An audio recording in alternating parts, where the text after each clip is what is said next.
ఇవాల్టి చర్చలో మనతో పాటు జాయిన్ అవుతున్నారు బీఆర్ఎస్ నాయకులు దేవిప్రసాద్ గారు. దేవిప్రసాద్ గారు నమస్తే. దేవిప్రసాద్ గారు, మనం చూసాం ఇటీవలి కాలంలో గత కొన్ని నెలలుగా బీఆర్ఎస్పై బురద జల్లేందుకు ఉపయోగించిన ఫోన్ ట్యాపింగ్ వ్యవహారం అంతా కూడా ఇప్పుడు బూమరాంగ్ అయినట్టుగా కనిపిస్తోంది. ఈరోజు కూడా మనం వరుస కథనాలు చూస్తూ ఉన్నాం. నమస్తే తెలంగాణలో ఈరోజు ముఖ్య నేత మెడకు ట్యాపింగ్ వచ్చు, రాంగ్ బూమరాంగ్ అంటూ ఈ వార్త మనకు కనిపిస్తోంది. రాడార్లో మేడంపై అధిష్టానం సీరియస్గా ఉందనే అంశం కూడా కనిపిస్తుంది. ఎట్లా చూడాల్సిన అవసరం ఉంది ఓవరాల్గా ఈ ఫోన్ ట్యాపింగ్కు సంబంధించిన వ్యవహారాన్ని? మనం సీతారామరాజు గారు, గుడ్ మార్నింగ్. వీక్షకులకు శుభోదయం. అంటే కాంగ్రెస్ పార్టీ అధికారంలోకి వచ్చినప్పటి నుంచి కూడా గత 10 ఏళ్లలో జరిగినటువంటి అనేక అభివృద్ధి పథకాల మీద ఒకవైపు బురద జల్లేటువంటి ప్రయత్నం ఒకవైపు, మరొక వైపు పరిపాలనాపరమైనటువంటి విషయాల మీద దాడి చేస్తూ గత పరిపాలన అంతా కూడా అస్తవ్యస్తంగా జరిగిందని, లేకుంటే దుర్మార్గంగా జరిగిందని, ప్రజా వ్యతిరేకత జరిగిందని పదే పదే బీఆర్ఎస్ మీద దుమ్ము పోసేటువంటి ప్రయత్నం చేసింది. అందులో భాగంగానే ఫోన్ ట్యాపింగ్ అనేటువంటి వ్యవహారాన్ని బయటికి తీసుకొచ్చి చాలామంది ఫోన్లు ట్యాప్ చేశారని చెప్పి అసలు ఎక్కడ కూడా సిట్టు ప్రకటించలేదు, ఎంక్వైరీ చేసినటువంటి అధికారులు ప్రకటించలేదు, ప్రభుత్వం ప్రకటించలేదు. కానీ కొత్త విశేషం ఏంటంటే ముఖ్యమంత్రి ప్రకటిస్తున్నాడు, ఉప ముఖ్యమంత్రి ప్రకటిస్తున్నాడు, అట్లాగే అనేక మంది కాంగ్రెస్ నాయకులు అందరూ కూడా రకరకాలుగా లీగలిస్తూ పత్రికలు మీడియాను వాడుకుంటూ ఎట్లా విశృంఖలంగా టీఆర్ఎస్ మీద దాడి చేస్తున్నారో మనం అందరం కూడా చూస్తూ ఉన్నాం. ఈ ఫోన్ ట్యాపింగ్ అనేటువంటిది సహజంగానే అధికారంలో ఉన్నటువంటి వాళ్ళ మీద ప్రతిపక్షాలు చేసేటువంటి ఒక సాధారణ ప్రక్రియ ఇది.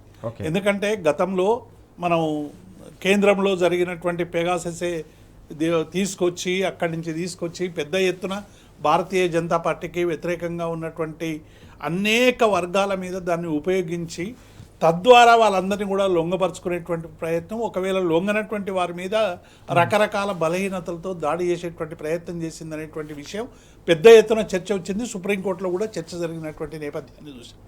ఇక్కడ ఫోన్ ట్యాపింగ్ చేసినారు సహజంగానే.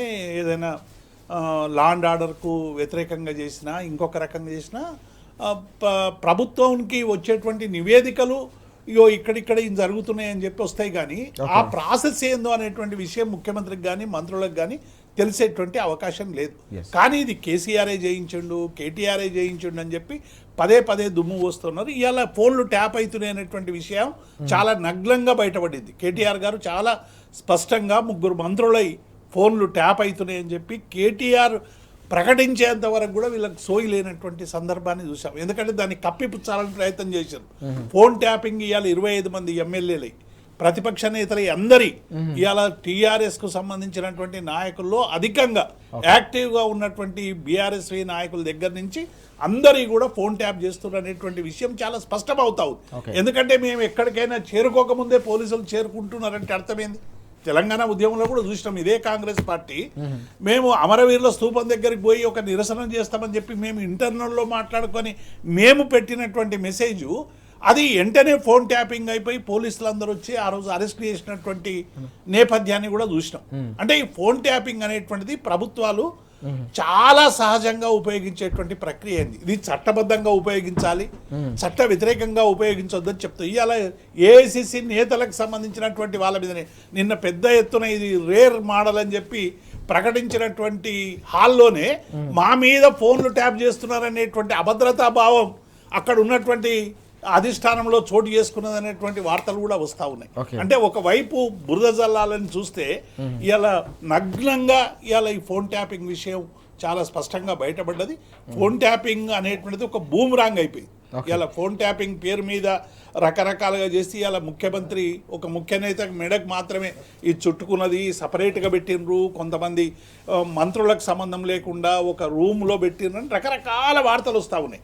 దీని మీద విచారణ జరపండి. ఫోన్ ట్యాపింగ్ విషయంలో ఇలా అనేక మంది మీద మీరు ఫోన్లోకి పిలిపించి వాళ్ళని ప్రశ్నించి వాళ్ళని సమాజంలో ఇప్పుడు రేపు ఫోన్ ట్యాపింగ్ సంబంధించిన నాయకులందరినీ కూడా మీరు అధికారులను పిలిపిస్తున్నారు. రేపు ఏదైనా చిన్న జరిగితే వాళ్ళకి థ్రెట్ ఉండదా సీతారామరాజు గారు? చాలా రహస్యంగా జరగాల్సినటువంటి విచారణని మీరు బహిరంగంగా చేసి నిజంగానే ఎవరైనా ఉగ్రవాదులకు సంబంధించినటువంటి ఫోన్ ట్యాపింగ్ చేస్తే ఆ ఉగ్రవాదులు వీళ్ళ కదలికల్ని వీళ్ళ విషయాల్ని రేపు పెట్టి వాళ్ళ మీద వ్యక్తిగతమైనటువంటి దాడులు చేసేటువంటి అవకాశం లేదా? దానికి ప్రభుత్వం బాధ్యత వహిస్తుందా?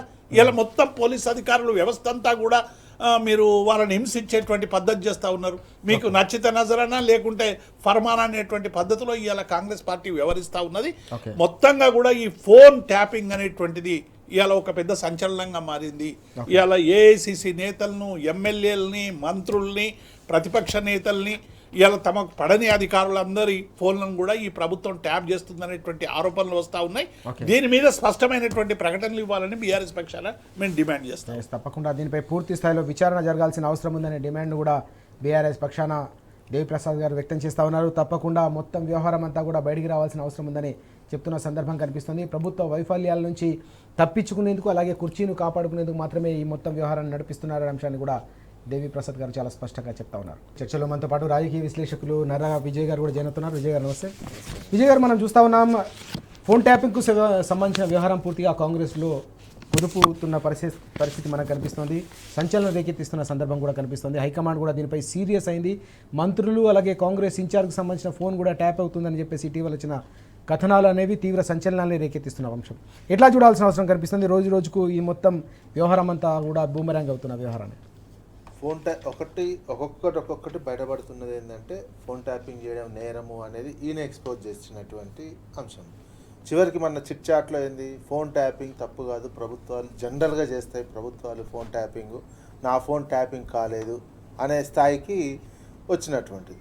వాస్తవానికి ప్రభుత్వాలు అనుమతి తీసుకొని ట్యాపింగ్ చేయడం అనేది సహసిద్ధంగా జరుగుతున్నటువంటి. కానీ ఇక్కడ ఈయన చేసింది ఏంటి, ఈయన ప్రభుత్వం తరఫున చేయలేదు, ప్రభుత్వం తరఫున చేసినట్టు లేదు. ఈయనకున్న ముఖ్యమంత్రి పదవిని అడ్డు పెట్టుకొని ప్రభుత్వంలో ఉన్న పోలీస్ అధికారుల సహకారంతో ప్రైవేట్గా చేసింది అనేది తెలుస్తున్నటువంటి అంశం. ప్రైవేట్గా ఓ ముఖ్యమంత్రి ఫోన్ ట్యాపింగ్ చేయించడం అంటే పెద్ద నేరం. ఇంకా అది అసలు అది ఏ రకమైనటువంటి నేరమో, ప్రభుత్వాలే అనుమతి లేకుండా ట్యాపింగ్ చేస్తే నేరం కింద ఉన్నది. ఇది ఎట్లాంటి దేశద్రోహం లాంటి నేరం కిందనే పరిగణించాల్సినటువంటి అవసరం ఉంటుంది. దానికి ఏ శిక్ష ఉంటుందో, బహిష్కరణ ఉంటుందా, ఇంకేది ఉంటుందా, నిరూపణ అయితే సమాజం నుంచా, దేశం నుంచా? ఓ ముఖ్యమంత్రి ప్రైవేటు వ్యక్తులకు కోట్లాది రూపాయలు కాంట్రాక్ట్ లాగా ఇచ్చి నువ్వు ప్రైవేట్ విత్ ఇన్ ద మంత్రివర్గ సహచరులదే ఫోన్ ట్యాపింగ్ చేసి వాళ్ళ ముందు మళ్ళీ పెట్టడం ఎంత డేర్. అసలు జనరల్గా ఒరిజినల్ కాంగ్రెస్ కనుక ఉండుంటే, ఒరిజినల్ కాంగ్రెస్ వాళ్ళే నిజంగానే అయి ఉంటే ముఖ్యమంత్రి దగ్గరికి పిలిచి ఆయన కౌన్సిలింగ్ ఇచ్చినటువంటి నేపథ్యంలో ఈ ఫోన్ కన్వర్జేషన్ మొత్తం ఆయన ముందు పెట్టిండి అనేది పెట్టితే అసలు మామూలుగా అయితే ఏ మంత్రి ఊరుకోరండి. ఇప్పుడు ఇక్కడ జరిగినటువంటి ఇద్దరు మంత్రుల ఫోన్ ట్యాపింగ్ విషయంలో పిలిచి కౌన్సిలింగ్ ఇచ్చి ఏంటి అన్న ఇట్లా అది చేస్తున్నది అడిగినప్పుడు వెంటనే రియాక్షన్ అవ్వడము, ముఖ్యమంత్రి మీద విమర్శ చేయడము, బయటికి వెళ్ళడము మంత్రివర్గం నుంచి ఆ పని చేసేవాళ్ళు. ఇప్పుడున్నటువంటి వాళ్ళు ఆ పని చేయలేదు. ఇంకా ఏదో ఎందుకంటే రాక అధికారం వచ్చింది, అధికారంలో మనం ఎంజాయ్ చేస్తున్నాం అనే దాంతో ఉన్నారా అంతే తప్ప ఫోన్ ట్యాపింగ్ చేసుకో, ఇంకేదేం చేసుకో, మా బయటపడదని ఓ భయంతో ఉన్నటువంటి మంత్రులుగా కనిపిస్తుంది. ఇంకొక మంత్రి అయితే నాకు ఫోన్లు చేయకండి, మీరు డైరెక్ట్గా మాట్లాడాలనే సిచ్యువేషన్కి మంత్రివర్గాన్ని కూడా ఒక రకమైనటువంటి భయానికి గురి చేసేటువంటి సిచ్యువేషన్కు ముఖ్యమంత్రి తీసుకొచ్చారు. ప్రతి ఒక్కరు ఫోన్ ట్యాపింగ్ అవుతున్నట్టు, కానీ వీళ్ళు ఎదిరించలేని సిచ్యువేషన్లోకి జారిపోతున్నటువంటి పరిస్థితి రాష్ట్రం. ఇది ప్రజాస్వామ్యయుతమైనటువంటి పాలనే అనిపించుకోదు. ఒక ముఖ్యమంత్రి తన ప్రైవేటు సైన్యంతో, ఈ ప్రైవేట్ టెక్నికల్ సైన్యంతో ఇట్లాంటి ఫోన్ ట్యాపింగ్ చేయించి భయపెట్టి బ్లాక్మెయిల్ చేసే రూలింగ్ మరి ఎక్కడి నుంచి తీసుకున్నారు? ఈ గైడెన్స్ చంద్రబాబు గారు నేర్పారా, ఇంకెవరు నేర్పారో? ఇది ప్రజాస్వామ్య పాలన కాదు, ఇది ప్రజాపాలన కాదు, ఇది మాఫియా పాలనలాగానే అనుకుంటే మాఫియాలే చేస్తాయి, పెద్ద పెద్ద మాఫియాలే ఇట్లాంటి దీనికి సంబంధించినటువంటి ట్యాపింగ్ చేస్తున్నటువంటి విషయం కనిపిస్తుంది. ఇది నిరూపణ అయితే నిజంగా మాఫియా కిందనే వస్తుంది. ఒక ప్రభుత్వాధినేతగా ఉండి ప్రజల తీర్పుని గౌరవించో, రాజ్యాంగబద్ధమైనటువంటి పరిపాలన, నీకు ఫోన్ ట్యాపింగ్ కాబట్టి అనుమతి తీసుకొని చేస్తాను మీరే అంటున్నారు కదా, చేయాల్సినటువంటి బాధ్యత అట్లా ఉండే. మొత్తం సైడ్ ట్రాక్. నెక్స్ట్ ఈ ఆనవాయితీ ఏమవుతుంది, నెక్స్ట్ ఎవరు వచ్చినా, ఏ గవర్నమెంట్ వచ్చినా, ఇంకెవరున్నా అదే ఆనవాయితీ కొనసాగిస్తుంటారు. ఇక ప్రజల మీద మానవ హక్కులు కావచ్చు, స్వేచ్ఛగా మాట్లాడే హక్కులు కావచ్చు, ఏవి ఉండవు. ఇక ఒకసారి ఇది అలవాటు అయింది అంటే ప్రభుత్వాలకి, పాలకులకి, నెక్స్ట్ వచ్చే ప్రభుత్వం ఎవరు రావాలి. అందుకే దీన్ని పౌర హక్కులు కావచ్చు, మానవ హక్కులకు సంబంధించినటువంటి వాళ్ళు కావచ్చు, పౌర సమాజం కావచ్చు, దీన్ని చాలా సీరియస్గా తీసుకోవాల్సినటువంటి అవసరం తెలంగాణలో ఉన్నది. పూర్తి హక్కులు ప్రైవేట్గా చేయడం అనేది అసలు అత్యంత నేరం కింద, దేశద్రోహం కిందనే వస్తుంది. అసలు నువ్వు గవర్నమెంట్ అనుమతి తీసుకొని చేయడం వేరు, కానీ వ్యక్తులని ఏం ఇంత టెక్నాలజీలు ఇవ్వడంటే వాడికి ఒక ముఖ్యమంత్రి సపోర్ట్ ఉంటే కథం ఇదే ఉంటే బిజినెస్ పర్సన్స్ అదే చేస్తారు. కోట్ల రూపాయలు ఉన్న వాళ్ళు మొత్తం ఇక విచ్చలవిడితనం అయిపోతుంది రాష్ట్రం. ఇక ప్రతి ఒక్కరి మాటలు ప్రతి ఒక్కరు వినడం, వ్యాపారం చేయాలనుకున్న వాళ్ళు, రాజకీయాలు చేయాలనుకున్న వాళ్ళు ఏది ముచ్చట ఉండనటువంటి సిచ్యువేషన్. దీనికి ఆద్యం పోసి ఒక సంప్రదాయాన్ని క్రియేట్ చేస్తున్నటువంటి వ్యక్తిగానే చరిత్రలో కూడా నిలిచిపోతారు. అందుకని పౌర సమాజం కూడా చాలా సీరియస్గా దీని మీద ఏదో ఆషామాషిగా తీసుకోవాల్సినటువంటి అవసరం కాదు. ప్రభుత్వం చేయడం వేరు, ప్రైవేట్గా చేయడం వేరు అనే విషయాన్ని ఆషామాషిగా తీసుకోవద్దు. నిరంతరం దీని మీద విజిలెంట్గానే పౌర సమాజం ఉండాల్సినటువంటి అవసరం ఉంది. చట్టబద్ధంగా చేసే ప్రక్రియను ప్రైవేట్ వ్యక్తుల చేతులకు అప్పగించడం అనేది అత్యంత దారుణమైన విషయం అని చెప్పేసి విజయ్ గారు చాలా స్పష్టంగా చెప్తా ఉన్నారు. తెలంగాణ సమాజం కూడా జరుగుతున్న ఈ మొత్తం పరిణామాల్ని అత్యంత నిశ్చితంగా గమనించాలని కూడా సూచిస్తున్న సందర్భం మనం చూస్తూ ఉన్నాం. దేవిప్రసాద్ గారు మరో కీలకమైన అంశాన్ని తీసుకుంటే, కామారెడ్డిలో చేసిన బీసీ డిక్లరేషన్కు సంబంధించి ఒక్క అడుగు కూడా ముందుకు పడని పరిస్థితి, ప్రజలకు బీసీ వర్గాలకు ఆ హక్కులు దక్కని సందర్భం. కానీ కులగణనకు సంబంధించిన వ్యవహారాన్ని దేశవ్యాప్తంగా ప్రచారం చేసుకునే ప్రయత్నం కాంగ్రెస్ చేస్తున్న పరిస్థితి. నిన్న ఢిల్లీ వేదికగా జరిగిన ఈ ప్రెజెంటేషన్ పేరిట జరిగిన కార్యక్రమాన్ని మనం ఎట్లా చూడాల్సిన అవసరం? రాజు గారు, బీసీలకు రిజర్వేషన్ విషయంలో కాంగ్రెస్ పార్టీ మొత్తం బీసీ లోకాన్ని రకరకాల పద్ధతిలో మోసం చేస్తుందనేటువంటి విషయాన్ని బీఆర్ఎస్ పార్టీ మొదటి నుంచి కూడా చాలా స్పష్టంగా చెప్తూ వచ్చింది.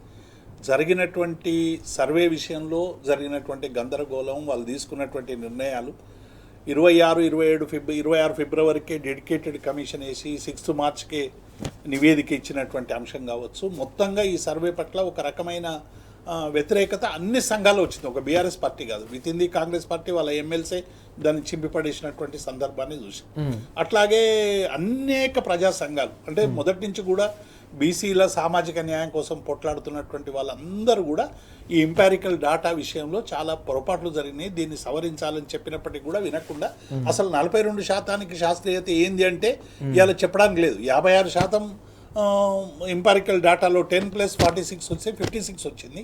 Y 42, Y naught 43, Y naught 50 అంటే ఎవరి దగ్గర ఎటువంటి సమాధానం లేనటువంటి పరిస్థితి.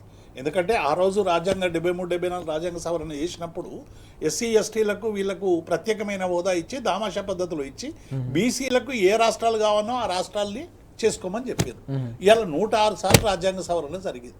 మరి ఇన్నిసార్లు రాజ్యాంగ సవరణ జరిగితే ఈ రాజ్యాంగ సవరణ చేయడానికి కేంద్రానికి వచ్చినటువంటి ఇబ్బంది ఏంటి? కాబట్టి ఇవాళ డెఫినెట్గా కాంగ్రెస్ బీజేపీ రెండు కలిసి, బీజేపీ ఏం చేస్తూ ఉంది, ఇలా మతపరమైనటువంటి రిజర్వేషన్లు అనేటువంటి పేరు మీద బీసీలను మోసం చేసేటువంటి పద్ధతి బీజేపీ చేస్తూ ఉంది.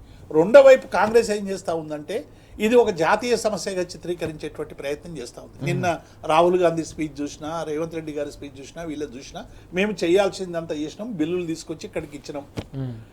ఇది అమలు కావాలంటే ఇంతకాలం బీజేపీ ఏ విధానం అయితే వాడిందో, డబుల్ ఇంజన్ సర్కార్ ఉంటేనే అన్ని రాష్ట్రాలకు అభివృద్ధి సంక్షేమం అని మోదీ ఉదరగొట్టిండో, రేపు రాహుల్ గాంధీ కూడా అదే సూత్రాన్ని ఉదరగొట్టేటువంటి ప్రయత్నం చేస్తుండు. మీరు కేంద్రంలో రాష్ట్రంలో సర్కార్ ఉంటేనే బీసీలకు రిజర్వేషన్ అంత తప్ప ఇంకొకటి లేదని మరొక మోసానికి తెరలేపేటువంటి ప్రయత్నం చేస్తూ ఉన్నారు. బీజేపీ కాంగ్రెస్ రెండు కూడా ఇవాళ బీసీలను మోసం చేసేటువంటి ప్రయత్నం చేస్తూ ఉన్నాయి. ఇవాళ స్టేట్ అవేగా 9th షెడ్యూల్లో చేర్చమని అడుగుతా ఉన్నారు. ఇవాళ మీరు ఇచ్చిన 42% రిజర్వేషన్ కామారెడ్డి ఇచ్చారు. పైగా మీరు ఏమన్నారు, 42% సివిల్ కాంట్రాక్ట్లో రిజర్వేషన్ చేస్తామన్నారు. దీనికి ఏ రాజ్యాంగం అడ్డు రాదు, ఏ ఆర్డినెన్స్ అడ్డు రాదు. 42% సివిల్ కాంట్రాక్ట్లో వాళ్ళకి రిజర్వేషన్ ఇవ్వండి. 20 కోట్ల ప్రతి సంవత్సరం కూడా 20,000 కోట్ల రూపాయలు మీరు బడ్జెట్లో పెడతామన్నారు. ఏ పార్టీలు అడ్డుకున్నాయి మిమ్మల్ని? ఏ రాజ్యాంగం అడ్డుకున్నది? దాన్ని చేయలేదు. మీరు కొన్ని కేటగిరీలను కేటగిరైజేషన్ చేస్తామన్నారు, మారుస్తామన్నారు, వాటికి సంబంధించి లేదు. మీరు అట్లాగే మిగతా అనేటి వాటికి కూడా కార్పొరేషన్ల విషయంలో మేము వినూత్నమైనటువంటి నిర్ణయాలు తీసుకుంటామన్నారు. అంటే బీసీలకు ఇచ్చిన ఏ ఒక్క హామీని కూడా ఇవాళ అమలు చేయలేకపోవడం వల్ల ఈ పార్టీకి చిత్తశుద్ధి లేదనేటువంటి విషయాన్ని నిన్న మాట్లాడిన మాటలు చూస్తూ ఉంటే మిగతా అన్ని వర్గాల మీద బురద జరిగేటువంటి ప్రయత్నం చేశారు. ఏ అగ్రవర్ణాలు ఇక్కడ బీసీల రిజర్వేషన్ వద్దని చెప్పిన సీతారామరాజు గారు ఎవరన్నా ఒక చిన్న నిరసన చేసిండ్రా, ఒక ఊరేగింపనే చేసిండ్రా? ఇవాళ అన్ని వర్గాలు వ్యతిరేకిస్తారంట. రేవంత్ రెడ్డి గారు దాన్ని ఏదో సాహసోపేతంగా ఈ నిర్ణయం తీసుకున్నారని చెప్పేటువంటి ప్రయత్నం చేస్తూ ఉన్నారు. ఇది డెఫినెట్గా ఇవాళ బీసీలను మోసం చేసి రేపు దేశంలో అధికారంలోకి వస్తేనే రిజర్వేషన్లు అనేటువంటి పద్ధతి మీద ఇది నేషనల్ ఇష్యూ ఏదలుచుకున్నారు తప్ప ఎట్టి పరిస్థితుల్లో బీసీలకు ఇచ్చేటువంటి అవకాశం లేదు. ఆర్డినెన్స్ ఏమో మళ్ళీ కేంద్రానికి పోయిందని చెప్పి నిన్న పత్రికల్లో వార్తలు వచ్చినాయి. దాన్ని 32 క్వశ్చన్స్ న్యాయ సలహాలు అడిగిండట.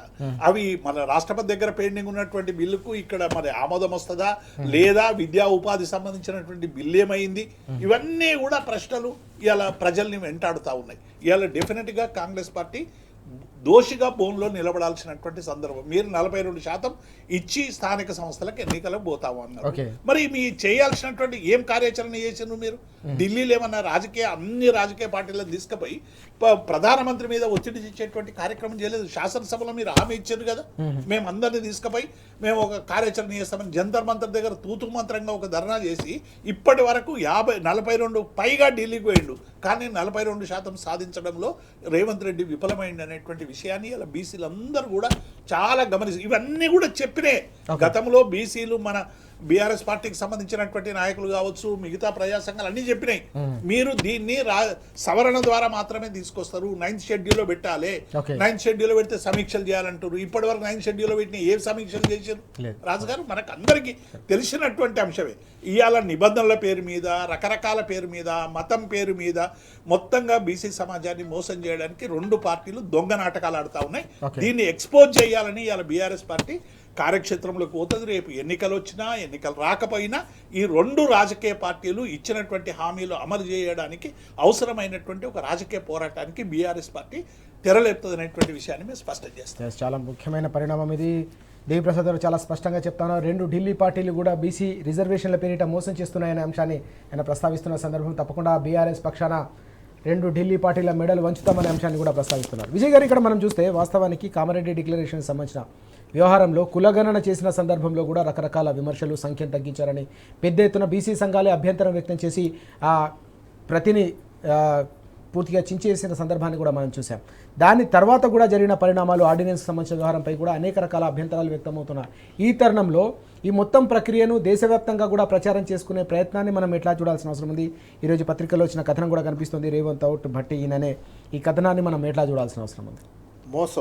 మోసము అదేవిధంగా అబద్ధాలు ఎలా ఆరితేరిన వ్యక్తి రేవంత్ రెడ్డి.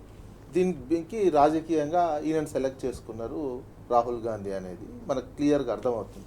ఎందుకంటే మోసంతో ప్రజల్ని ఎట్లా మోసం చేయాలి, మోసం చేసి అధికారం ఎట్లా వచ్చింది అనేది ఈయన ఎక్స్పర్ట్ లాగా తయారైపోయింది. ఆ ఎక్స్పర్ట్ని ఇక్కడ ఉపయోగించుకొని 40 బీసీలకు సంబంధించినటువంటి తెలంగాణలో ఉన్నటువంటి సమాజాన్నే మోసం చేసి జాతీయ స్థాయిలో కూడా ఇది మోసం చేసే ఒక ప్రక్రియ లాగానే చూడాల్సినటువంటి అవసరం ఉంది. అసలు ఇది 42% కులగణన 60 సంవత్సరాలు పరిపాలించింది ఎవరండి? ఎవరైనా చేయొద్దన్నారు? 60 సంవత్సరాల నుంచి భారతదేశంలో కులగణన చేసి రిజర్వేషన్స్ ఇట్లా ఇవ్వద్దని ఎవరైనా చెప్పారా? కాంగ్రెస్ పార్టీయే కదా, మొత్తం వీళ్ళే కదా. రాహుల్ గాంధీ, రాజీవ్ గాంధీ, ఇందిరాగాంధీ వీళ్ళ పార్టీయే కదా మొత్తం పరిపాలించింది దేశాన్ని. ఏకఛత్ర దాదాపు 60 సంవత్సరాలు 70 సంవత్సరాలు పరిపాలించింది. ఇప్పుడు ఈ సమాజం ఇట్లా రావడానికి ప్రధానమైనటువంటిది కాంగ్రెస్ పార్టీయే. వీళ్ళు తీసుకున్నటువంటి విధానపరమైన నిర్ణయాలు ఎందుకు చేయలేకపోయారు? స్వతంత్రం వచ్చిన కానీ బీసీ లెక్క ఎందుకు చేయలేకపోయారు? మరి మీరు ఇప్పుడేదో బీసీ లెక్కల మీద ఇదంతా పడుతున్నటువంటి రాహుల్ గాంధీ గారు చేయలేదు. ఇక్కడ కూడా మోసం. మీరు ఆ షెడ్యూల్ 9లో పెట్టాలనేది తెలుసు, ఇవన్నీ తెలిసి కూడా ఉద్దేశపూర్వకంగా ఒక డెడికేషన్ కమిషన్ కూడా ముందేలే, కమిషన్ కూడా మళ్ళా తర్వాత వేసి లెక్కలన్నీ తప్పుడు చేసి అన్ని విమర్శలే వస్తున్నటువంటి గతంలో గత ప్రభుత్వం తెలంగాణ కొత్తగా వచ్చినటువంటి సమయంలో కేసీఆర్ గారి ప్రభుత్వమే సమగ్ర కుటుంబ సర్వే చేసినటువంటి చాలా క్లియర్గా ఉంది. అదే డేటా కరెక్ట్ అయినటువంటి డేటా. దాన్ని మీరు తీసుకొని ఇంకేదైనా ఇంప్లిమెంటేషన్ చేయడానికో దాన్ని తీసుకొని చేయాల్సినటువంటి అవసరం ఉండే. మీరు విమర్శ హైదరాబాద్ లాంటి చోట్ల ప్రతి ఇంటికి రానే రాలేదు, దీనికి ఎన్యూమరేటర్లో రానే రాలేదు. అనేక మొత్తం తప్పుల తడకగా ఉన్నటువంటి ఇది అనేది విమర్శలే వచ్చినటువంటి. మీకు కావలసినటువంటి ఒకరిద్దరిని పెట్టుకొని ఎక్స్పర్ట్స్ కమిటీ లాగా అనేది పెట్టుకొని వాళ్ళు ఇచ్చిందే ఫైనల్ అనే విషయం కాదు కదా. మొత్తం ఎంత తప్పులు వచ్చినాయి అనేది బీసీ సంఘాలకు సంబంధించినటువంటి వాళ్ళు నిరంతరం నిరసనలే వ్యక్తం చేస్తున్నటువంటి. ఇక ఇప్పుడు జరుగుతున్నటువంటి దాంట్లో కూడా నిన్న రాహుల్ గాంధీకి సంబంధించినటువంటి మీటింగ్లో కూడా ముఖ్యమంత్రికి వాల్యూ లేకుండానే పోయినటువంటి విషయం చాలా క్లియర్గా కనిపిస్తున్నటువంటిది. ఆ ఫోటోలో చూసినా ఇంకే చూసినా ఇక్కడ ప్రశంసించుకున్నారు అనే విషయంలో ఒకరికొకరు స్టేజ్ మీద ఉన్నటువంటి సమయంలో ప్రశంసించుకోవడం అనేది కామన్గా ఉన్నటువంటి అంశం లాగానే చూడాల్సినటువంటి అవసరం Okay. ఉంటుంది. ఈ ఆర్డినెన్స్కి సంబంధించి నేను అన్నట్టు కూడా ఈ ఆర్డినెన్స్ని ఏం చేసి ఇప్పుడు తెలంగాణలో ఇంప్లిమెంటేషన్ చేస్తారు అనే విషయాన్ని రాహుల్ గాంధీ కూడా సరైనటువంటి క్లారిటీ ఇవ్వలేదు. Okay. దేశవ్యాప్తంగా ఏదో పార్లమెంట్ సమావేశాలు జరుగుతున్నాయి కాబట్టి పార్లమెంట్లో దీని అంశం లేవనెత్తడానికి ఒక అంశం దానిలాగానే ఉపయోగపడుతుంది తప్ప ఈ సమస్య పరిష్కారానికి కోర్టు తీర్పు ప్రకారం నిన్నటి వరకు రిజర్వేషన్లు ఇవ్వాలి, ఇచ్చారా? ఇవ్వలే కదా. స్థానిక సంస్థలకు సంబంధించినటువంటి అంశం 30 రోజులు దాటిపోయింది. ఈ రోజు ఏం చెప్తారో చూడాల్సినటువంటి అవసరం ఉంది. ఆర్డినెన్స్ గవర్నర్ ఇంక ఇవ్వలేదు. దానికోసం ఇంకా కొన్ని ఏమేమి ఉన్నాయో సమస్యలు తెలుసుకోవడానికి, దాని మీద అభిప్రాయం తెలుసుకోవడానికి కేంద్రానికి పంపినటువంటి విషయము. ఈ రకంగా మోసం చేసే ప్రక్రియ, ఈ మోసం చేసే ప్రక్రియ జాతీయ స్థాయిలో 60 సంవత్సరాల నుంచి మోసం చేసినటువంటిది. అదేవిధంగా ఇప్పుడు ఇక్కడ మోసానికి ఒక ప్రయోగశాలలాగా తెలంగాణని ఉపయోగించుకుంటున్నారు రాహుల్ గాంధీ గారు. మొత్తం బీసీలకు సంబంధించినటువంటి అంశాన్ని మోసం చేసే ప్రక్రియ లాగానే రాహుల్ గాంధీ గారు చూస్ చేసుకొని ఇక్కడ ఈయన మోసం చేసే వ్యక్తి. మిగతా రాష్ట్రాలకు ఎందుకు ఎక్కువ చెప్పలేదు? ఉన్న 2-3 రాష్ట్రాలలో ఈయన మోసంలో ఆరితేరిన వ్యక్తి, అబద్ధాలు చెప్పడంలో ఆరితేరిన వ్యక్తి, ఎక్స్పర్ట్ అని. అందుకని తీసుకొని లెక్క అంతా తప్పులు అనేది అందరు అంటున్నారు కదా. గతంలో మా బీసీ లెక్కలు ఇంట్లో ఏనే లేవు, ఇంతమంది ఉన్నామనేది మిగతా వాళ్ళంతా చెప్తున్నారు. ఏదో తూతు మంత్రంగా చేసి అయిపోజేసి మొత్తం డొలిపేసుకోవాలి దీన్ని అనే విధంగా ఇక్కడ చేశారు. జాతీయ వ్యాప్తంగా మేము ఇట్లా చేసినామని చెప్పుకోవడం కోసం రాహుల్ గాంధీ గారు చేసే ప్రయత్నమే తప్ప ఓ చిత్తశుద్ధితోటి భారత సమాజానికి, తెలంగాణ సమాజానికి కావలసిన పరిష్కార మార్గం మాత్రం చూపించలేకపోతున్నారు. మనం చూస్తా ఉన్నాం. పూర్తిగా వాస్తవానికి దేశాన్ని 6 దశాబ్దాలకు పైగా పరిపాలించింది కాంగ్రెస్ పార్టీ. నిజంగానే కాంగ్రెస్ పార్టీకి కనుక చిత్తశుద్ధి ఉంటే నిజంగానే ఎప్పుడూ బీసీ రిజర్వేషన్లకు సంబంధించిన వ్యవహారం అంతా కూడా సాధ్యమయ్యేది. కానీ బీసీలకు వెన్నుపోటు పొడిచిందే కాంగ్రెస్ పార్టీ. ఆ తర్వాత అధికారంలోకి వచ్చిన బీజేపీ అనే అంశాన్ని విజయ్ గారు చాలా స్పష్టంగా చెప్తున్న సందర్భం మనం చూస్తూ ఉన్నాం. ఈ క్రమంలోనే రానున్న రోజుల్లో స్థానిక సంస్థల ఎన్నికలు కనుక నిర్వహిస్తే బీసీల రిజర్వేషన్లు ఇవ్వకుండా కనుక కామారెడ్డి డిక్లరేషన్కు తూట్లు పొడిచి ఒకవేళ నిర్వహిస్తే తప్పకుండా ప్రజాక్షేత్రంలో కాంగ్రెస్ పార్టీకి గుణపాఠం తప్పదనే అంశాన్ని కూడా ప్రస్తావిస్తున్న సందర్భం కూడా మనం చూస్తూ ఉన్నాం. మరొక కీలకమైన అంశాన్ని తీసుకుందాం. ఏపీ జలదోపిడికి సంబంధించి దేవిప్రసాద్ గారు మనం చూస్తూ ఉంటాం. బనకచర్లకు సంబంధించిన వ్యవహారం ఇటీవల దానిపై బీఆర్ఎస్ చేసిన పోరాటాలు, తెలంగాణ భవన్ వేదికగా హరీష్ రావు గారు కూడా దానిపై పవర్ పాయింట్ ప్రజెంటేషన్ ఇచ్చిన సందర్భం కూడా మనం చూసాం. ఏపీకి సంబంధించిన జలదోపిడీ నిరంతరంగా ఇంకా కూడా కొనసాగుతున్న సందర్భం కాంగ్రెస్ సర్కార్లో మాత్రం కదలిక రావడం లేదు.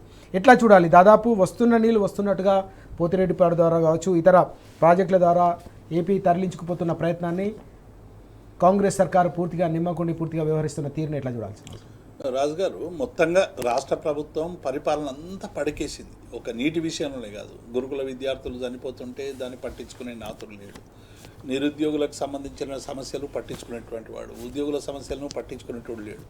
ఇట్లా అనేక వర్గాలకు సంబంధించినటువంటి విషయాలు అడ్రస్ చేసేటువంటి విషయంలో ఇలా కాంగ్రెస్ పార్టీ పూర్తిగా పరిపాలనా వైఫల్యం చెందిందనేటువంటి విషయాన్ని ఇలా పదే అనేక సందర్భాల్లో చెప్పినా కూడా ఇవాళ నీళ్లకు సంబంధించినటువంటి విషయం మీద బీఆర్ఎస్ పార్టీ, హరీష్ రావు గారు అనేక సందర్భాల్లో కేటీఆర్ గారు పవర్ ప్రజెంటేషన్ ఇచ్చి రాష్ట్రానికి జరుగుతున్నటువంటి అన్యాయాన్ని అడ్డుకొండని కాంగ్రెస్ పార్టీని సెన్సిటైజ్ చేసేటువంటి ప్రయత్నం చేశారు. మొత్తంగా ప్రభుత్వాన్ని కదిలించేటువంటి ప్రయత్నం చేసినా కూడా వాళ్ళు ప్రభుత్వం కదలకపోగా మళ్ళీ దుమ్ము పోసేటువంటి ప్రయత్నం చేసినటువంటి సందర్భాన్ని చూసాం. ఇవాళ వస్తున్నటువంటి, ఎందుకంటే మొదలే వరదలు, మేల్నే వరదలు వచ్చినాయి, మనకు మే 30కే వరదలు వస్తూ ఉన్నాయి.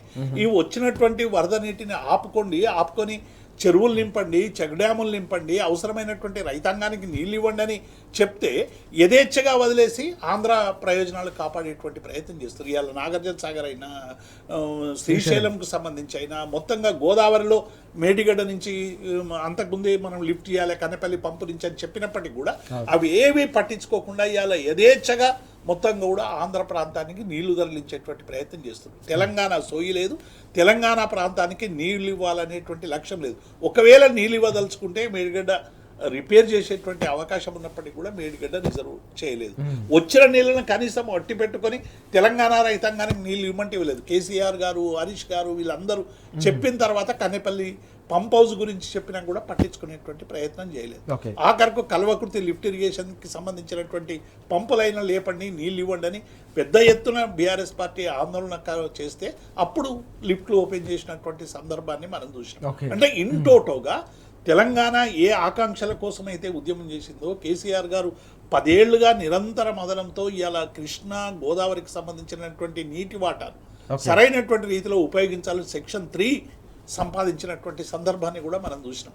నీటి వాటాలు కావాలి, ప్రత్యేక బోర్డులు కావాలి, మాకు అన్యాయం జరుగుతుందని చెప్తే ఇవాళ కాంగ్రెస్ పార్టీ పూర్తిగా మరణ శాసనం రాసేస్తాం. ఇవాళ మొత్తంగా కూడా బంకచర్లకు నీళ్ళప్ప చెప్పడం ద్వారా, పోతరెడ్డిపాడు రెగ్యులేటర్ ద్వారా నీళ్లు టెలిమెట్రిక్ పెడుతున్నామని గొప్ప విజయం అని మొన్న చెప్పుకున్నాం. 4 విజయాలు అదొక విజయం అని. ఈ టెలిమెట్రీలు పని చేస్తలేవు అని చెప్పి రిపోర్ట్ చేసినప్పటికీ కూడా ఇప్పటికీ ఆ టెలిమెట్రీలకు సంబంధించినటువంటి సమాచారం లేదు. అసలు నీళ్ళు ఎన్ని పోతున్నాయి, ఎన్ని పోవాలి అనేటువంటి విషయం మీద ఒక స్పష్టత లేక ఇవాళ పూర్తిగా గందరగోళం. ఉత్తమ్ కుమార్ రెడ్డికేమో అవగాహన లేదు, అడిగితే ఆయన ఎగిరెగిరి పడతాడు. మేము ఎప్పుడైనా ఆగస్టులో గేట్లు తెరుస్తాము, మేల గేట్లు తెరిచేది ఏందంటాడు. నీళ్ళు వచ్చినప్పుడు గేట్లు తెరవాలి కానీ మే ఆగస్ట్ ఏంది? వరదలు వచ్చినప్పుడు సమయానుకూలంగా అక్కడ ప్రవర్తించాలి. వరద ఎక్కువ వచ్చినప్పుడు ఇందులో మనం నిల్వ చేసుకోగలుగుతామా, నిల్వ చేసుకోలేమా, పైన ఎన్ని క్యూసెక్ల వరద వస్తుంది, ఎంత మనం కన్జమ్ చేసుకోగలుగుతాము, ఎంత విడుదల చేస్తామనేటువంటిది సాంకేతిక పరమైనటువంటి అంశాలు. కాబట్టి వాటిని దృష్టిలో పెట్టకోకుండా మెకానికల్ గా దసరా పండుగ ఎప్పుడు వస్తుందని, ప్రతి నెల ఈ నెలలో వస్తుందని చెప్పినట్టు యథేచ్ఛగా యాదాలాపలంగా చెప్పడం అనేటువంటిది ఇది నీటి విషయంలో పూర్తిగా అజ్ఞానంగా ప్రవర్తిస్తున్నటువంటి తీరు మనకు చాలా స్పష్టంగా కనబడతాం. కాబట్టి ఇప్పటికైనా నీటి విషయంలో మీరు కేసీఆర్ గారు అనేక ఇబ్బందులతో కూడినప్పటికీ కూడా అనేక రకాలుగా కొన్ని సాధించి పెట్టిండు. వాటిని నిలుపుకునేటువంటి ప్రయత్నం చేసి ఇంకా గొప్పగా చేయండి. మీరు టెలిమెట్రీలు ఏదో పెడతామన్నారు, విజయం అన్నారు, దాన్ని స్పష్టంగా చేయండి. ఇలా కేఆర్ఎంబితో కొట్లాడేటువంటి పరిస్థితి చేయండి. గోదావరి మీద నీటికి మీకు ఇక్కడ 1000 అక్కడ 500 ఇస్తే చాలని చేతులు ఎత్తేసారు. ఎవడిచ్చిండు వీళ్ళకి అధికారం? రేవంత్ రెడ్డికి 1000-500 ఒకవైపు 700కు పైగా మనకు టీఎంసీలు రావాలి కృష్ణాలని మనం బోర్డు దగ్గర ప్రతిపాదనలు పెడితే ఆ ప్రతిపాదనలు వీగిపోయే విధంగా, ఒకవైపు మన వాదనలు అక్కడ నడుస్తూ ఉంటాయి, బలమైన వాదనలు, వాటిని వీగిపోయే విధంగా ముఖ్యమంత్రి మాట్లాడడం అనేటువంటిది తెలంగాణకు మరణ శాసనం.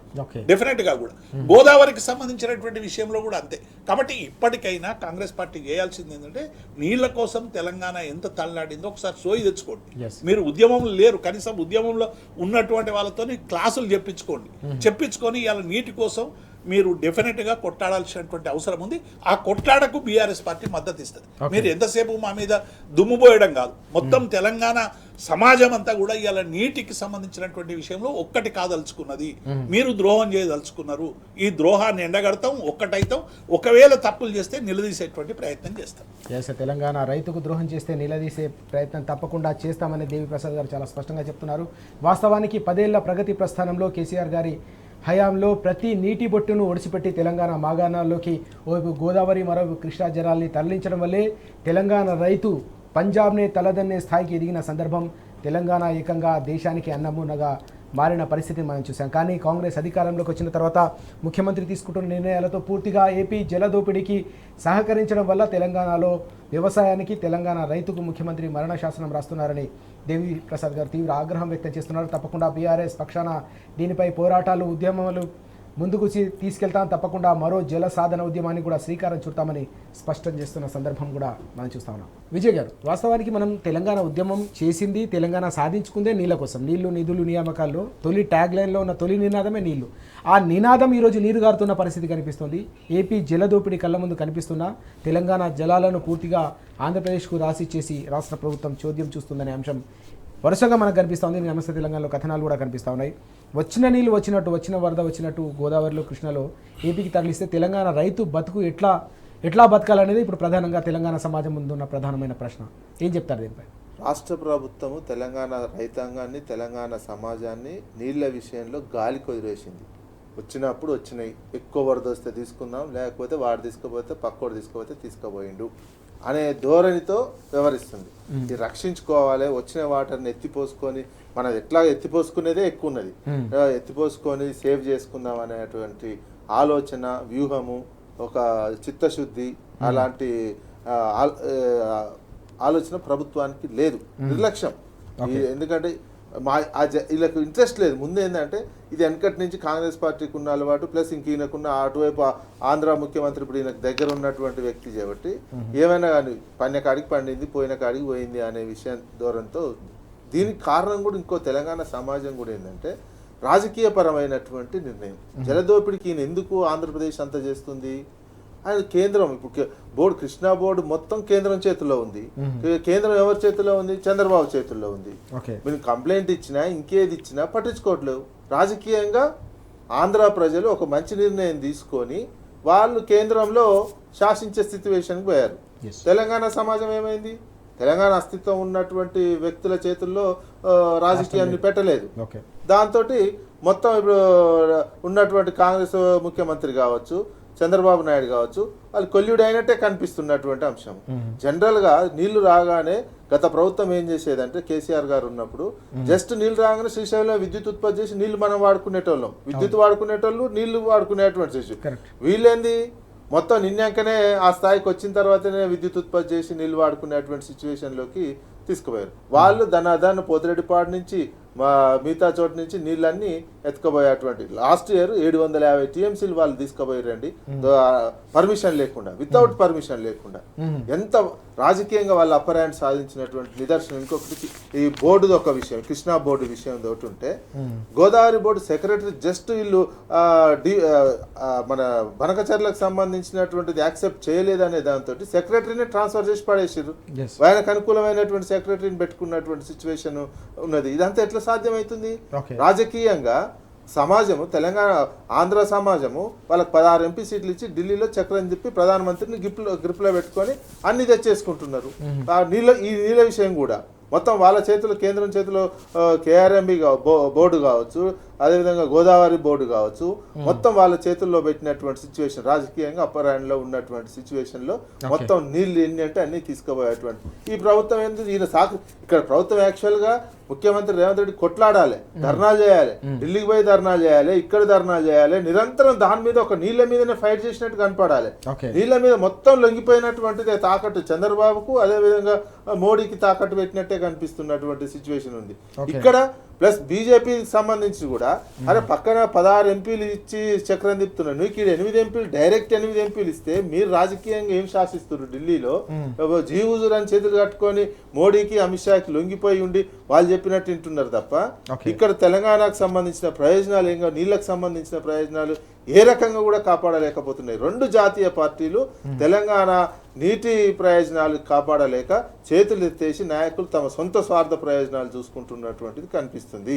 అందుకే ఈ జలదోపిడిని ఆపాలంటే రాజకీయమే, విద్యార్థి సంఘాల కానించి, పౌర సమాజం కానించి, కార్మికుల కానించి తెలంగాణలో ప్రతి పౌరుడు ఈ నీళ్ల విషయంలో చైతన్యవంతం కావాల్సినటువంటి అవసరం ఉంది.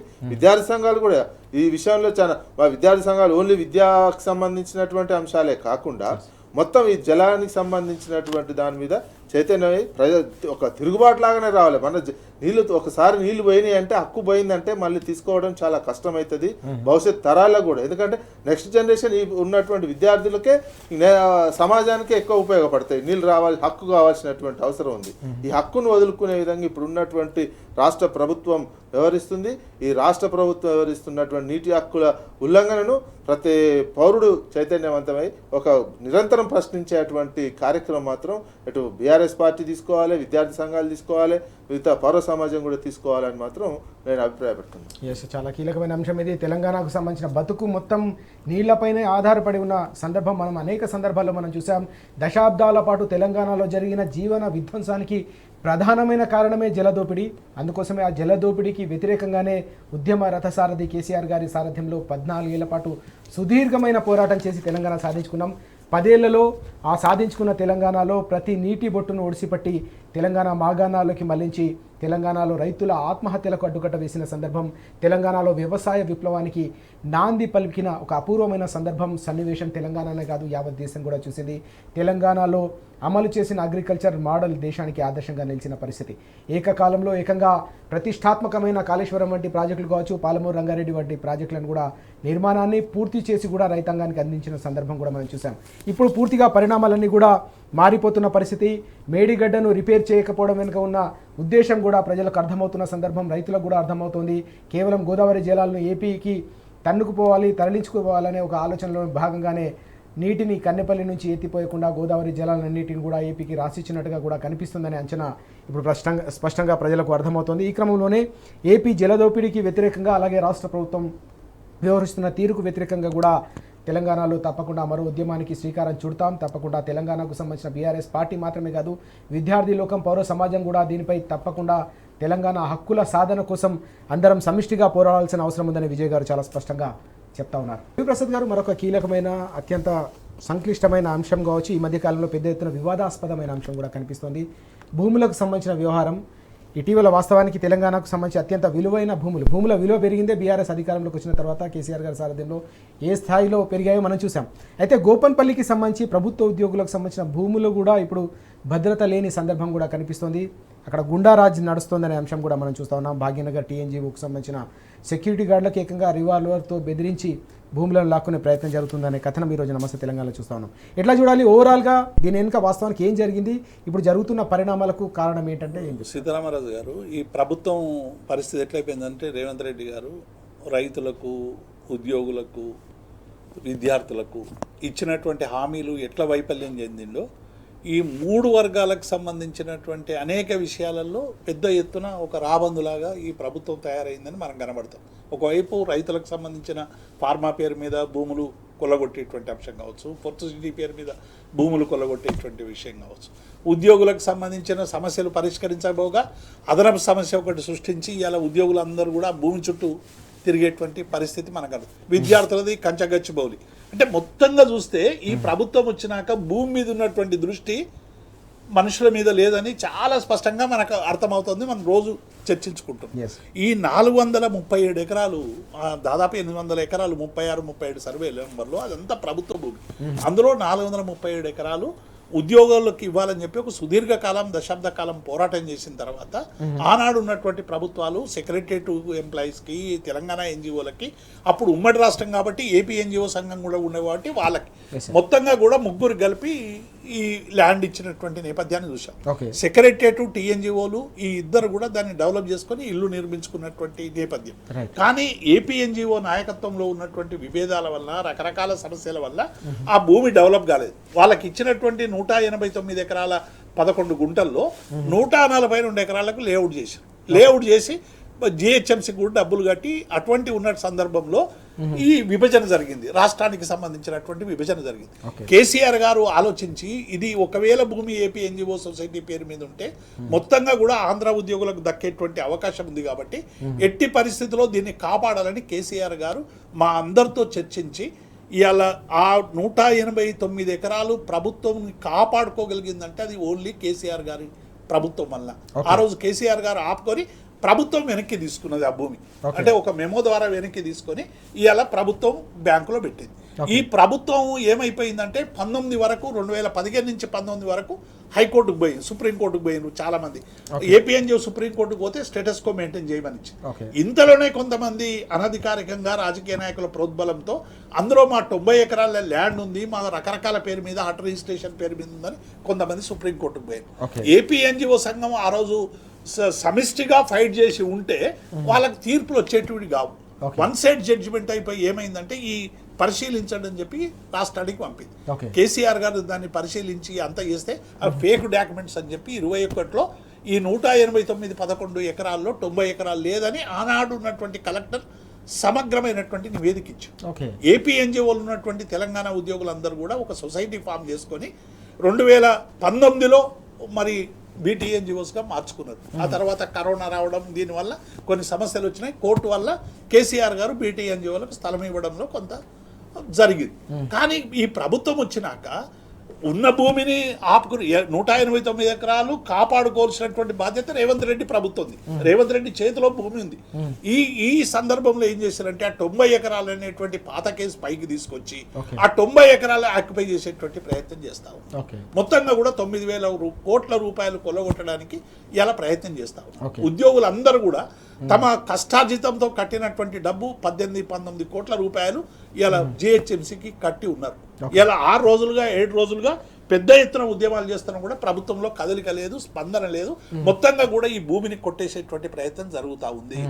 ఇప్పటికి ఎన్నిసార్లు ప్రభుత్వం దగ్గరికి పోయినాయి. ఒక ఉద్యమం జరుగుతుంది అక్కడ 7 రోజులుగా ప్రభుత్వ ఉద్యోగులందరూ కూడా నిరసన దీక్షలు చేస్తూ ఉన్నారు. వారం 9 రోజులుగా ప్రభుత్వం ఒక ప్రకటన చేయాలి. ఇప్పటి వరకు ఒక ప్రకటన లేదు. ఎన్జిఓ నాయకులు వాళ్ళ చుట్టూ తిరిగిన, పైగా అక్కడ ఉన్నటువంటి సెక్యూరిటీని బెదిరించి, రివాల్వర్తో బెదిరించి వాళ్ళందరినీ కూడా బయటికి పంపారు. హైదరాబాద్లో మీరు హత్యలు చూస్తున్నారు. మలక్పేటలో ఒక హత్య, అజీజ్ నగర్లో ఒక హత్య, ఇంకొక దగ్గర ఒక హత్య, ఈ మెదక్ దగ్గర ఒక హత్య, రివాల్వర్తో యథేచ్ఛగా ఇవాళ శాంతి భద్రతల పరిస్థితి ఎట్లుందో మనం చూస్తా ఉన్నాం. Okay. వాళ్ళు బెదిరించే వరకు పాపం ఉద్యోగులు వాళ్ళందరూ కూడా పారిపోయినటువంటి నేపథ్యం. అక్కడ సెక్యూరిటీ లేకుండా చేసేటువంటి ప్రయత్నం చేయాలి. కంటైనర్లు పెట్టి బుల్డోజర్లు తీసుకొచ్చి కంచె గచ్చిబౌలిలో ఏ విధంగా అయితే దుర్మార్గంగా రాత్రికి రాత్రి ఆ స్థలానంతా కాజేయడానికి ప్రయత్నం చేస్తే బీఆర్ఎస్ పార్టీ, పర్యావరణ నిపుణులు, విద్యార్థులు వీరోచితమైనటువంటి పోరాటం చేసి మానవ హక్కుల కమిషన్ దగ్గర వరకు పోయి సుప్రీంకోర్టు వరకు కూడా పోయి ఆ భూమిని ఎట్లా దక్కించుకున్నామో ఇవాళ గోపన్పల్లికి సంబంధించినటువంటి భూమిని కూడా ప్రభుత్వం దక్కించుకోవాల్సినటువంటి అవసరం ఉంది. కానీ ప్రభుత్వం యథేచ్ఛగా వాళ్ళ చేతిలో పెడుతుంది. దీని వెనుక కొంతమంది రాజకీయ నాయకులు ఉన్నారని ఇలా యథేచ్ఛగా అక్కడ అందరూ కూడా చెప్తున్నటువంటి నేపథ్యం. కాబట్టి ఉద్యోగులకు సంబంధించి 189 ఎకరాలు మీరు ఆక్యుపై చేసుకోండి. ఉద్యోగులకు ఏమి ఇవ్వాలి, సొసైటీకి ఏమి ఇవ్వాలి, మీ అవసరాలు ఏమున్నాయి ఉద్యోగులతో చర్చించండి. ఇవాళ ఉద్యోగులు ఏం చేస్తారు, ఎవరి మీదనైనా పోతే కేసులు పెట్టి మళ్ళీ ఇబ్బందులు పడితే ఉద్యోగాలు పోతే అనేటువంటి భయం ఉంటుంది కదా ఉద్యోగులకు అందరికి. ప్రభుత్వ ఉద్యోగులు మీరు వాళ్ళ పట్ల ఇది ఫ్రెండ్లీ గవర్నమెంట్ అంటావు, మేము కేసీఆర్ కంటే గొప్పగా చేస్తామంటావు, డిఏలు ఇస్తామంటావు, పిఆర్సీలు ఇస్తామంటావు, ఏమేమో ఇస్తామని చెప్పినావు. అవన్నీ ఏమో దేవుడెరుగు, అవన్నీ వచ్చేది లేదు సచ్చేది లేదు. కనీసం ఉన్న భూమి అన్నా ఇలా ఉంటే ఎన్జిఓ నాయకులందరినీ కూడా ఆ భూమి చుట్టూ దింపుతున్నావు తప్ప సమస్యల పరిష్కారం కోసం ప్రయత్నించకుండా చేసేటువంటి ఒక దుర్మార్గమైన ప్రక్రియ జరుగుతూ ఉంది. దీన్ని డెఫినెట్గా నమస్తే తెలంగాణ కథనాలకి ఇలా మేము నమస్తే తెలంగాణ యాజమాన్యానికి మేము కృతజ్ఞతలు చెప్తా ఉన్నాం. ఇది సమాజానికి తెలవాల్సినటువంటి ఏ పత్రిక కూడా ఒక చిన్న వార్త రాస్తలేదు సీతారామరాజు గారు. ఇంత ఉద్యమం జరుగుతూ ఉంటే, భూమి యథేచ్ఛగా కొల్లగొడతా ఉంటే, 9,000 కోట్ల రూపాయలు కొల్లగొట్టేటువంటి ప్రయత్నం చేస్తూ ఉంటే ఎవ్వరు కూడా స్పందిస్తలేరు. నమస్తే తెలంగాణ ద్వారా ఇవాళ ఉద్యోగులకు ఒక అండ దొరికింది. ఇవాళ వాళ్ళందరూ కూడా ఉద్యమాలు చేస్తూ ఉన్నారు. ఇవాళ ప్రభుత్వం దిగి వచ్చి వారితో చర్చించాలి, న్యాయంగా చేయాలి. కలెక్టర్ నో అబ్జెక్షన్ సర్టిఫికేట్ ఇస్తా ఉన్నాడు ఇప్పటి కలెక్టర్. అప్పటి కలెక్టర్ ఏమో భూమి లేదంటాడు, ఇప్పుడున్న కలెక్టర్ ఏమో ఎన్ఓసీలు ఇస్తారు. సబ్ రిజిస్ట్రేషన్లో ఏదో మేము ధరణి కంటే గొప్ప ధరణి తెచ్చినామన్నారు కదా, ధరణిలో నిషేధితమైనటువంటి జాబితాలో ఉంటే దీన్ని లిఫ్ట్ చేసేసి రిజిస్ట్రేషన్ చేసుకోమని ఆర్డర్లు ఇచ్చిండ్రు రాత్రికి రాత్రే. అంటే ఇది ఎవరి ప్రోద్భవంలో జరుగుతున్నది, దీని వెనుక ఎవరున్నారు? ఈ రాబందులు. ఈ రాబందులందరినీ కూడా ఇవాళ బయటికి తీసుకురావాల్సినటువంటి అవసరం ఉందని మేము టీఆర్ఎస్ పక్షంగా డిమాండ్ చేస్తాం. చాలా కీలకమైన అంశం ఇది. కంచె గచ్చిబౌలి భూములను ఈ విధంగా కొల్లగొట్టే ప్రయత్నం చేశారు. అదేవిధంగా గోపన్పల్లిలో ప్రభుత్వ ఉద్యోగులకు సంబంధించిన భూములను కూడా కబ్జా చేసే ప్రయత్నం జరుగుతుందని దేవిప్రసాద్ గారు ఆగ్రహం వ్యక్తం చేస్తున్న సందర్భం కనిపిస్తుంది. తప్పకుండా ఈ భూములను కాపాడుకునేందుకు ఉద్యోగుల పక్షాన పోరాటం చేస్తాం, బీఆర్ఎస్ పక్షాన కూడా ఆ పోరాటాన్ని ఉధృతం చేస్తామని దేవిప్రసాద్ గారు చాలా స్పష్టంగా చెప్తా ఉన్నారు.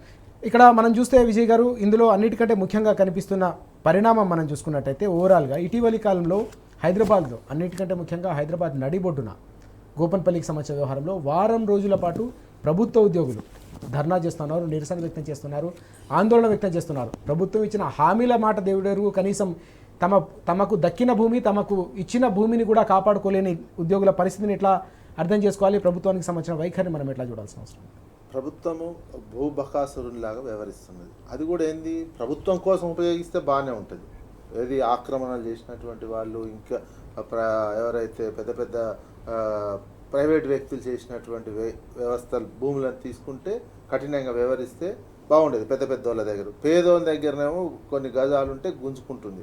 అదే పెద్దోని దగ్గర ఓవైసీ లాంటి వాళ్ళ దగ్గర వాళ్ళకి ఒకటి సామాజిక దృక్పథంతో వ్యవహరిస్తామని హైడ్రా కమిషనర్ వ్యవహరిస్తున్నటువంటి సిచ్యువేషన్ కనిపిస్తుంది. మరి ఇక్కడ ప్రభుత్వ ఉద్యోగానికి ప్రభుత్వం ఇచ్చినటువంటి భూమి 90 ఎకరాలకు సంబంధించి ప్రైవేటు వాళ్ళు ఆక్రమణ చేస్తుంటే చోద్యం చూస్తూ వాళ్ళని ప్రోత్సహించే విధంగా, ఉద్యోగులను వెనక్కి లాగడం, వాళ్ళని ప్రోత్సహించే విధంగా చూసి ప్రైవేటు వాళ్లకు కట్టబెట్టి తద్వారా వీళ్ళు ఏమైనా లబ్ధి ఆలోచనే కాదు.